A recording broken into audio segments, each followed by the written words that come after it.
வயநாட்டில் ஏற்பட்டுள்ள நிலச்சரிவால் ஊர்கள் மட்டும் இருந்த இடம் தெரியாமல் அழிந்துவிடவில்லை. சூரல் மலையில் ஓடும் ஆற்றின் பாதையே தடமாறிவிட்டது.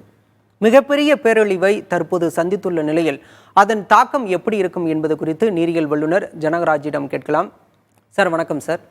சார், கடவுளின் தேசத்தில் உறவுகளை இழந்து நிர்கதியாக பலர் நிற்கின்றனர். எங்கு பார்த்தாலும் பிணங்கள், உடல்கள் கிடக்கின்றன. இப்படியான பெரும் துயர சம்பவத்திற்கு வெறும் நிலச்சரிவு மட்டும்தானா? அதற்குள்ள மேலும் பெரிய பாதிப்பு என்ன சார்? முதற்கண் உயிரிழந்த மக்களுக்கு என்னுடைய ஆழ்ந்த அனுதாபங்களை தெரிவித்துக் கொள்கிறேன். உறவினர்களை இழந்து வாடும் குடும்பங்களுக்கு என்னுடைய ஆழ்ந்த அனுதாபங்கள். இது நடக்கக்கூடாதது. மிக மிக மிக துயரமான ஒரு சம்பவம். இது குறித்து பல முறை வல்லுநர்கள் இந்த மாதிரி ஒரு துயர சம்பவம், நிலச்சரிவு நடப்பதற்கு வாய்ப்பு இருக்கிறது என்று பல முறை எச்சரித்திருக்கிறார்கள். இது யாரும் எச்சரிக்காம திடீர்னு நடந்துடல. அதனால இது ஒரு நம்மளுடைய கவனக்குறைவு என்பது மிக மிக முக்கியமான காரணமாக பார்க்கப்படுகிறது. இப்ப எல்லாரும் உடனடியாக சொல்றது என்னன்னு கேட்டீங்கன்னா, ஒரு 57 இல்ல 60 சென்டிமீட்டர் மழை, அதாவது 600 மில்லிமீட்டர் மழை 48 மணி நேரத்தில் பெஞ்சிடுச்சு, அதனால இது நடந்தது அப்படின்னு சொல்றது அப்படிங்கிறது தவறு. ஏன்னா அது ஒரு இம்மீடியட் ஒரு காரணமாக இருக்கலாம், உடனடிய காரணமாக அது வேணா இருக்கலாம். ஆனால் அதற்கு பின்புலத்தில் பார்த்தீங்கன்னா அதுக்கு வரலாறே இருக்கு. அந்த வயநாடு பகுதி அப்படிங்கிறது இட்ஸ் அ வல்லரபிள் ஜோன். அது ரொம்ப ரொம்ப வல்லரபிள் ஜோன். எக்கலாஜிக்கலி, சூழலியல் சம்பந்தமாக அது ஒரு முக்கியமான இடமாக கருதப்படுகிறது. அந்த சூழல் இயல் அப்படிங்கிறது காப்பாற்றப்பட வேண்டிய, கண்டிப்பாக அதனுடைய பாதுகாக்கப்பட வேண்டிய ஒரு சூழலியல். அதை ஒரு கவனக்குறைவாக அதை நம்ம எடுத்துக்கிட்டோம். அது ஒரு முக்கியமான காரணம். இது வரலாறு நோக்கி நீங்க பார்க்கும்பொழுது வயநாடு ஒரு மிக மிக மிக முக்கியமான ஒரு காடு. மேற்கு தொடர்ச்சி மலையின் மிக முக்கியமான ஒரு காடுகள் இருந்த ஒரு இடம். அந்த இடத்துல பாத்தீங்கன்னா அந்த காடுகள் எல்லாம் அழிச்சிட்டு டீ எஸ்டேட் நிறைய கொண்டு வந்துட்டோம். அது பிகினிங், அதுதான் ஆரம்பம். அந்த டீ எஸ்டேட் எப்போ கொண்டு வந்தோம்னா பிரிட்டிஷ் பீரியட்ல ஒரு அடர்ந்த காடுகளை அழித்து அங்க ஒரு டீ எஸ்டேட் கொண்டு வந்தது அப்படிங்கறத ஒத்துக்கொள்ள முடியாது. சரி, அது நடந்தது. அதற்கு பிறகு நம்ம சும்மா இல்லையே, அதுக்கு பிறகு ஏராளமான டெவலப்மெண்டல் ஆக்டிவிட்டி நம்ம கொண்டு வந்துட்டோம். என்ன மாதிரி டெவலப்மெண்டல் ஆக்டிவிட்டிங்க?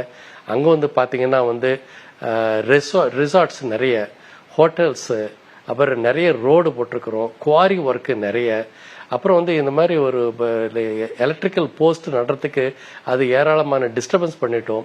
இப்படி காடுகள் பலவாறாக அழிக்கப்பட்டு மென்மேலும் அழிக்கப்பட்டு அந்த சூழலியல் மிக மிக மோசமாக பாதிக்கப்பட்டது. இன்றைக்கு பாத்தீங்கன்னா அந்த இடத்துல நம்ம பாக்குறது ஒரு 2-3 கிராமங்கள், இல்ல ஒரு தாலுக்கு ஒரு பிளாக் இல்லைங்க. கிட்டத்தட்ட 15,000 to 20,000 சதுர கிலோமீட்டர் நிலம். அது ஒரு சூழலியலுக்கு மிக மிக முக்கியமான ஒரு இடமாக பார்க்கப்படுகிறது. அதை எந்த அளவுக்கு நம்ம பாதுகாக்கிறோமோ அந்த அளவுக்கு வருங்காலங்களில் இந்த மாதிரி ஒரு துயர சம்பவங்களை தடுக்க முடியும். உங்களுக்கு எல்லாமே தெரியும், மாதவ் காட்கில் அப்படிங்கிற ஒரு அவரோட தலைமையில ஒரு மிக முக்கியமான கமிட்டி அமைக்கப்பட்டது. அந்த கமிட்டியை என்ன சொல்றாங்கன்னா, இந்த மேற்கு தொடர்ச்சி மலையில 3ஆ பிரிக்கிறாங்க. Ecologically sensitive zone 1, ecologically sensitive zone 2, ecologically sensitive zone 3 அப்படின்னு. அதுல முதல் பகுதி எக்கலாஜிக்கலி சென்சிட்டிவ் ஜோன் 1ல எந்த விதமான டெவலப்மெண்டல் ஆக்டிவிட்டியும் கொண்டு வரக்கூடாது அப்படின்னுட்டு அவங்க ஆணித்தரமா சொல்லியிருக்கிறாங்க. இதுல என்ன முக்கியமான விஷயம் நம்ம பார்க்க வேண்டியது என்னன்னா, இந்த வயநாடு பகுதி இந்த எக்கலாஜிக்கலி சென்சிட்டிவ் ஜோன் 1ல வருது. ஆனால் அந்த எக்கலாஜிக்கலி சென்சிட்டிவ் ஜோன் 1ல நம்ம ஏராளமான ஆக்டிவிட்டிஸ் கொண்டு வந்துட்டுமே. எவ்வளவு குவாரி ஒர்க்கு, எவ்வளவு ரோடு, எத்தனை ரிசார்ட்ஸ், எத்தனை பில்டிங்ஸ், எத்தனை எவ்வளவு டூரிசம், எத்தனை இண்டஸ்ட்ரீஸ், எவ்வளவு மார்க்கெட் ஆக்டிவிட்டி, இவ்வளவு நடக்கும் பொழுது இவ்வளவு நாள் தாங்கிக்கிட்டு இன்னைக்கு இது நடந்திருக்கு. அங்க David centre for biology and wild லைஃப்னு ஒரு சென்டர் இருக்கு, கொச்சின் பேஸ்டு. அவங்க நிறைய வார்னிங்ஸ் கொடுத்துருக்குறாங்க, இங்கே இதோட நீங்கள் பாதுகாக்கணும்ன்ட்டு. எல்லாத்தையுமே நம்ம இக்னோர் பண்ணிட்டோங்க. ரெண்டாவது வந்து முக்கியமான விஷயம், அந்த மாதவ் காட்கில் ரிப்போர்ட்டு குறிப்பாக சொன்னதை வந்து ரொம்ப கேஷுவலாக எடுத்துட்டு அந்த கமிட்டியை நம்ம ஷெல் பண்ணிட்டோம். அதை எடுத்துக்கல. அச்சுதானந்தன்ங்கிற ஒருத்தர் மட்டும்தான் அதை வந்து அந்த கேரளாவில் சப்போர்ட் பண்ணார், மாரி யாரும் சப்போர்ட் பண்ணலை, அப்படியே தூக்கி வச்சுட்டாங்க. அதுக்கப்புறம் வந்து கஸ்தூரி ரங்கன் கமிட்டி போட்டு அவங்க வந்து இதெல்லாம் பிரச்சனை இல்லைன்னு சொல்லிட்டு 37% பகுதி தான் வந்து ரொம்ப முக்கியம், மீதி பரவாயில்லங்கிற மாதிரி அவங்க சொன்னாங்க. அது ஒரு தவறான ரிப்போர்ட். அது கூட சரிவர ஃபாலோ பண்ணல. இன்றைக்கு நாம் சந்தித்து கொண்டிருக்கின்ற பேரிடர் முக்கியமான காரணம் பார்த்தீங்கன்னா, நம்ம இயற்கையை நாம் விரோதித்து கொண்டோம். இயற்கையோடு இசைந்து ஒரு சேர வாழ நம்ம இல்லை.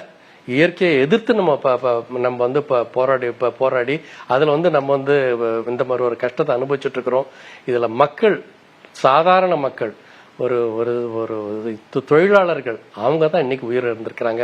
அந்த குடும்பங்கள் உயிரிழந்திருக்கு. நீங்க பேசும்போது மாதவ் காட்கில் அறிக்கையை பத்தி எல்லாம் குறிப்பிட்டீங்க. நாம அதை பத்தி விரிவா பேசுவோம் சார். அதுக்கு முன்னாடி இப்ப நிலச்சரிவு ஏற்பட்ட பகுதி, தொடர்ந்து மேற்கு தொடர்ச்சி மலைப்பகுதி, மற்ற பகுதிகளிலும் இந்த பாதிப்பு எதிரொலிக்க வாய்ப்பு இருக்கா? கண்டிப்பா இருக்கு. இதுல டவுட்டே கிடையாது. இதுல எந்த விதமான டவுட்டும் நம்ம பட வேண்டாம். ஏனென்றால் காடுகள் அழிந்து விட்டது. 3/4 பங்கு டென்ஸ் ஃபாரஸ்ட் நம்ம அழித்து விட்டோம். அதை கவனத்தில் வச்சுக்கோங்க. மேற்கு தொடர்ச்சி மலை அப்படிங்கிறது வந்து 4/3 பங்கு டென்ஸ் ஃபாரஸ்ட் அழிச்சிட்டோம்.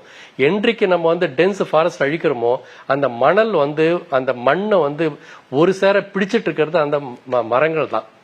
அந்த 4/3 பங்கு டென்ஸ் ஃபாரஸ்ட்னா அடர்த்தியான காடுகள்.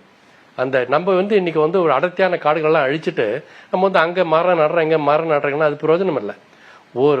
அந்த மாதிரி ஒரு டென்ஸ் ஃபாரஸ்ட் நம்ம உருவாக்குறதுக்கு எத்தனை 100 ஆண்டுகள் ஆகும் தெரியுமா நமக்கு? அதெல்லாம் அழிச்சிட்டோம். அதுதாங்க முக்கியமான காரணம். அதனால வந்து இந்த மாதிரி ஒரு இக்கட்டான நிலைமையில வந்து இனி வருங்காலங்களில் அந்த மாதிரி இடத்துல வந்து நம்ம என்ன செய்யணுங்கிறது ரொம்ப கவனமா செய்யணும். ஒரு முக்கியமான விஷயம் உங்களுக்கு சொல்றேன். குவாரியை பத்தி நம்ம ரொம்ப சாதாரணமா பேசுறோம். குவாரியில வந்து பிளாஸ்ட் பண்றோம். குவாரியில வந்து அந்த ஒரு ஹார்ட் கிறிஸ்டலின் ராக் வந்து ரொம்ப வேல்யூ இருக்குன்றதுக்காக அதை எடுக்கிறதுக்காக வந்து நம்ம பிளாஸ்ட் பண்றோம், எடுக்கிறோம். ஆனா இந்த வெடி மருந்து மிகப்பெரிய தொடர்ந்து வெடிக்கும் பொழுது அதுக்கு ஜியோலாஜிக்கல் கண்டிஷன்ஸ் எந்த அளவுக்கு பாதிக்குங்கிறது நமக்கு தெரியுமா? ரொம்ப மோசமாக பாதிக்கும். எத்தனை கிலோமீட்டருக்கு போக நம்மளால சொல்ல முடியாது. அது ஒரு பக்கம். இன்னொரு பக்கம் இந்த சாயில் ஃபுல்லா லூஸ் ஆகுது மரங்கள் போனதுனால. அது ஒரு பக்கம். இதே சமயத்துல காலநிலை மாற்றத்தினால வந்து குறுகிய காலத்துல அதிகமான மழை அப்படிங்கிறது தவிர்க்க முடியாது. அதான் நீ நடந்திருக்கு. 60 சென்டிமீட்டர் மழை 48 மணி நேரத்தில் நடந்திருக்கு. ஸோ ஒரு சேர எல்லாம் ஒன்று சேரும் பொழுது நம்மளால இந்த மாதிரி ஒரு பேரிடர் வந்து நம்மளால தவிர்க்க முடியாது. அதுதான் நீங்க நடந்திருக்கு. இப்ப காடுகள் அழிப்பு அப்படின்லாம் சொன்னீங்க, அதீத குடியேற்றம் இதெல்லாம் குறிப்பிட்டீங்க. இதுக்கும் இந்த நீரடி பாதிப்பும் பெரிய நிலச்சரிவுக்கு காரணமா இருக்கிறதா சொல்றாங்க. இந்த நீரடி பாதிப்பு அப்படின்னா என்ன சார்? நீரடி பாதிப்புக்கும் காடுகள் அழிப்புக்கும் தொடர்பு இருக்கா?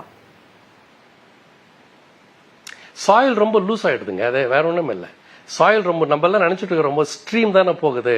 ஒரு குட்டி ஸ்ட்ரீம் போகுது, ஒரு குட்டி ஆறு போகுது, அதுல தண்ணி வர. இந்த மாதிரி சமயத்துல வந்து குட்டி ஆறு, பெரிய ஆறு, ஸ்ட்ரீம் எல்லாம் கிடையாது. எல்லாமே வந்து அப்படியே ஒரு சேர பிச்சுக்கிட்டு வந்துடும். கீழே இருந்து தண்ணி கொப்பளிச்சுக்கிட்டு வரும். அதனாலதான் லேண்ட்ஸ்லைட் வர்றது. லேண்ட்ஸ்லைட் வர்றதுக்கு காரணமே கீழே இருந்து தண்ணி மேல வர்றது. அப்போ லூஸ் சாயில் வந்து அப்படியே வந்து கீழே வந்து பிச்சுட்டு வரும்பொழுது நம்மளால தடுக்க முடியாது. இதுக்கெல்லாமே முக்கியமான காரணம் வந்து அந்த வேர்கள் எல்லாம் அந்த மண்ணை வந்து அப்படியே டைட்டா வச்சுட்டு இருந்த காடு போயிடுச்சு. அதுதான் முக்கியமான காரணம். நிலச்சரிவு எதனால் ஏற்பட்டது, அதற்கான காரணம் என பல்வேறு விஷயங்களை எங்களோட பகிர்ந்து கொண்டீங்க. இணைப்பில் வந்து தகவல்களை பகிர்ந்து கொண்டமைக்கு மிக்க நன்றி சார்.